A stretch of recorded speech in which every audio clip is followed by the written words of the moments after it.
नमो नारायणाय। नमस्कार दोस्तों, आप सभी का मेरे चैनल पर बहुत-बहुत स्वागत है। मेरा नाम है दीप्ति और आज मैं आपके साथ सरल और संपूर्ण पूजा विधि शेयर करने जा रही हूँ देवशयनी एकादशी की। देवशयनी एकादशी कब मनाई जाती है, कैसे हमें उसका व्रत करना चाहिए और कैसे इसका पारण किया जाता है, तो सभी जानकारी आपको इस वीडियो के माध्यम से मिल जाएगी। तो पूरा वीडियो ज़रूर देखिएगा। अगर आपको अच्छा लगे तो लाइक कीजिएगा, ज़्यादा से ज़्यादा इस वीडियो को शेयर ज़रूर कीजिएगा और न्यू है मेरे चैनल पे तो सब्सक्राइब कर लीजिएगा।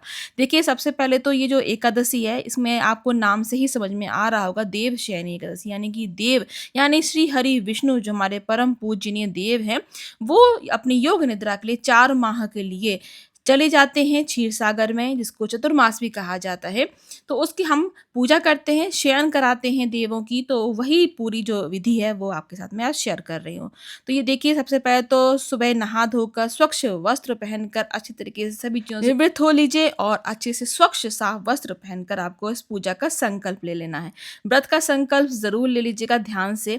फिर इसके बाद आपको जहाँ पूजा करना है वहाँ पूरब की तरफ मुँह कर बैठ जाएँ और हल्दी से या फिर आप आटे से या फिर आप जो गोबर होता है उससे आप लीप कर एक यहाँ चौक पूर लीजिए। तो मैं यहाँ पर हल्दी से चौक पूर कर हल्दी से ही स्वास्तिक का चिन्ह बना रही हूँ, कि स्वास्तिक हमारा परम पूजनीय एक स्तंभ होता है, एक चिन्ह होता है, इससे सभी शुभ कार्य होते हैं।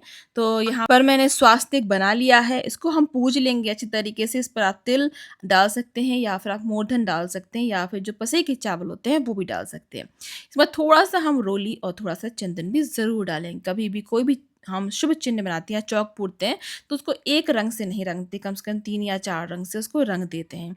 फिर इसके ऊपर हम पटा बिछा लेंगे। पटा या चौकी जो भी आपके पास हो उसको आप बिछा लीजिए और आपके पास जो भी पुष्प हो उनको भी अच्छे से धोकर साफ कर लीजिए, कि उसमें कीड़े वगैरह नहीं होने चाहिए, क्योंकि अभी बारिश का मौसम होता है तो कीड़े वगैरह आ जाते हैं पुष्पों में, तो आप अच्छी तरीके से साफ कर लीजिएगा। तो मेरे पास तो ये हर श्रृंगार के पुष्प हैं, तो हम इनके साथ ही पूजन को आरंभ करते हैं। तो यहाँ पर देखिए, लाल या पीला कोई भी वस्त्र आप बिछा लीजिए। मैं यहाँ लाल बिछा रही हूँ क्योंकि हम ये जो पूजा करते हैं विष्णु भगवान और माता लक्ष्मी को समर्पित होती है ये पूजन। तो मैं सबसे पहले अपने गोपाल जी का यहाँ अभिषेक करूँगी। तो अगर आपके पास गोपाल जी या विष्णु भगवान का विग्रह है तो उनको आप पंचामृत से अभिषेक ज़रूर कीजिएगा। तो यहाँ पर हमने एक थाली ले ली है, ये जो थाली है वो कांसे की थाली है। आप पूजन में जो भी थाली इस्तेमाल करते हैं वो आप ले सकते हो, चाहे पीतल की हो, तांबे की हो, स्टील की कोई नई थाली हो तो भी ले सकते हैं। तो इस पर देखिए हमने स्वास्तिक बना लिया है। यहाँ पर आप ध्यान रखिएगा, पीला चंदन जो होता है, केसर चंदन या फिर अष्टगंध का चंदन जो होता है उसका इस्तेमाल कीजिएगा। वो विष्णु भगवान को, गोपाल जी को बहुत प्रिय होता है। तो यहाँ जो हम पूजा कर रहे हैं पूरे भाव से करेंगे। देवशयनी एकादशी की जो पूजा होती है उसमें तुलसी का अधिक महत्व होता है। तो तुलसी को आप एक दिन पहले ही तोड़ लीजिएगा। ध्यान रखिएगा, आपको एकादशी के दिन नहीं तोड़ना है।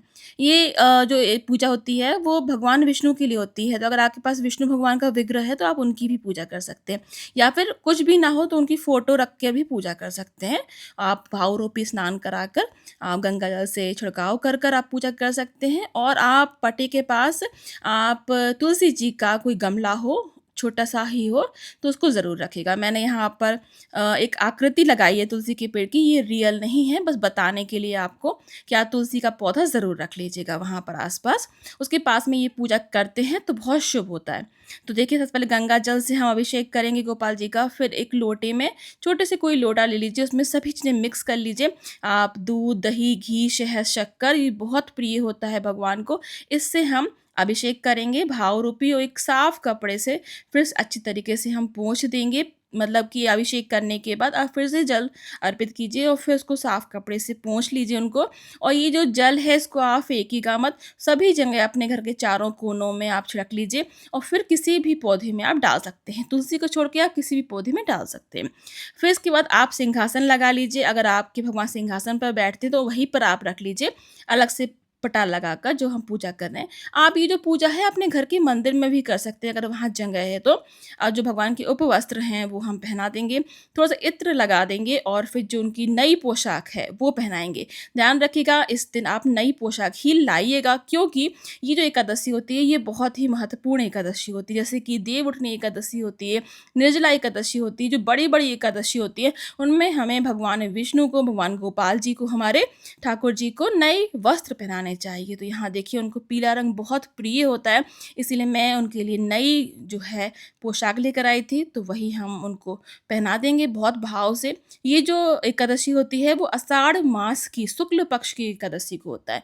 तो 4 महीने के लिए भगवान हमारे विष्णु भगवान योग निद्रा पे हमारी घोर निद्रा में पहुँच जाएँगे और 4 महीने तक वो क्षीर सागर में रहेंगे। तो 4 महीने बाद जब देवउठनी एकादशी आती है तब हम उनको जगाते हैं।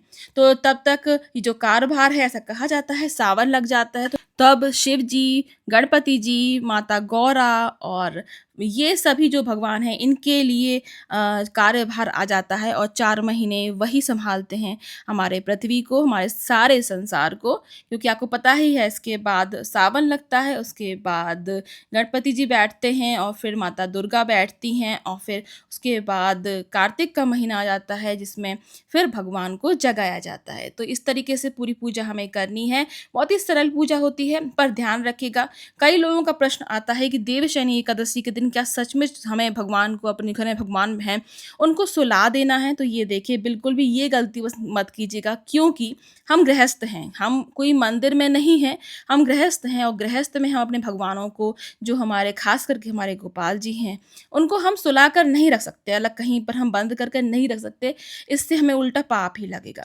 हमें भाव रूपी उनको शयन करानी है, मतलब आप अपने मन में उनसे कहिएगा कि हम आपकी शयन करा रहे हैं, 4 महीने के लिए आप योग निद्रा पर जा रहे हैं, पर हमारे घर का कार्यभार तो आप ही को सँभालना है। हम आपकी जो पूजा है वो सच्चे मन से रोज़ ही करेंगे। तो आपकी जैसी आप पूजा हमेशा करते आ रहे हैं वैसे ही आपको करना है। अलग से कुछ भी नहीं करना है, बस आपको मन में कह देना है ये चीज़, क्योंकि आज देवशयनी एकादशी है। आप शयन करने जा रहे हैं 4 महीने के लिए, तो आप शयन करने जाइए बिल्कुल, पर अपनी कृपा हमेशा हमारे पूरे परिवार पर बनाए रखिएगा। तो सबसे सर्वप्रथम जो है गणपति जी का हम पूजन करेंगे। अपना जो दीपक जलाया है वो उसकी पूजन करेंगे। आप यहाँ घी की बाती ज़रूर जलाइएगा, अगर घी नहीं है तो तिल के तेल की बाती भी जला सकते हो। हमारा शंख है, आप शंख का पूजन भी ज़रूर कीजिएगा। अगर आप माला लाए हैं तो उसका पूजन कर दीजिए, पुष्प हैं तो वो अर्पित कर दीजिए और यहाँ पर अच्छी तरीके से हम उनका श्रृंगार कर देंगे। यहाँ पर जो भी मौसमी फल लाए हों आप उसका भोग लगा दीजिए और यहाँ गरुण देवता का पूजन करना बिल्कुल भी ना भूलिएगा। उनको भी अच्छी तरीके से अभिषेक कर उनको भी तिलक आदि करके और उनको पुष्प अर्पित ज़रूर कीजिएगा।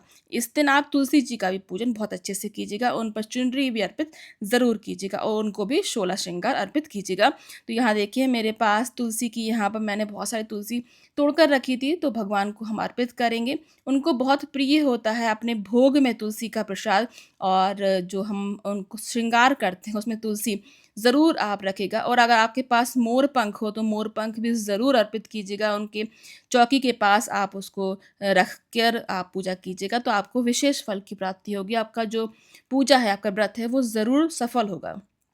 तो देखिए इसमें आप फलाहार, जो भी फल से बनी हुई चीज़ें हैं वो अर्पित कीजिएगा। तो मैं यहाँ पर जो ड्राई फ्रूट का चूरा होता है, सभी चीज़ों को भूनकर जो हम ड्राई फ्रूट का चूरा बनाते हैं वो मैंने प्रसाद में लगा दिया है। आप यहाँ पर साबूदाने की खीर या फिर फलाहारी कोई दूध से बनी हुई मिठाई उसका भी भोग लगा सकते हैं। अब जो कलावा है वो हम अर्पित कर देंगे भगवान पर। आप यहाँ पर माता लक्ष्मी का भी भाव रूपी मन से उनका जो पूजन है वो भी कीजिएगा। साथ में आप चाहें तो अलग से कोई फ़ोटो भी रख सकते हैं भगवान विष्णु और माता लक्ष्मी की, और 16 श्रृंगार भी यहाँ ज़रूर अर्पित कीजिएगा उनको, और तुलसी माता को भी अर्पित कीजिएगा। तो भगवान गणेश पर हमने जनेऊ कलावा अर्पित कर दिया है और जो दूबा होती है वो अर्पित कर दिया है, और यहाँ पर कच्चा जो दूध होता है वो भी हम अर्पित करेंगे, क्योंकि भगवान क्षीर सागर में जा रहे हैं। तो जो सागर में, क्षीर सागर का मतलब होता है दूध भरा हुआ सागर, तो हमने यहाँ पर दूध का प्रसाद भी लगाया है। और जल भरकर भगवान के पीने के लिए ज़रूर रखिएगा, उसमें भी तुलसी पत्र ज़रूर डालिएगा। सभी जगह तुलसी पत्र हम डालेंगे और धूप दीप नैवेद्य से हम उनकी पूजा करेंगे। और यहाँ पर आरती करने के बाद आप एकादशी की जो पूजा होती है, देवशयनी एकादशी की, वो कथा ज़रूर पढ़ लीजिएगा या सुन लीजिएगा। और यहाँ पर जो भगवान की प्रिय बांसुरी होती है उसको भी ज़रूर आप पूजिएगा। और दक्षिणा यथासंभव जो भी आपके मन में इच्छा हो वैसे दक्षिणा रख दीजिए, जिससे कि अगर आपकी पूजा में कोई भी कमी रह गई हो तो उसको वो पूरा कर देते हैं। और ये दक्षिणा बाद में आप किसी भी पंडित को या ब्राह्मण को दे सकते हैं। तो अब यहाँ पर हम भगवान विष्णु की बहुत ही प्रेम से आरती उतारेंगे और आरती और भजन करेंगे।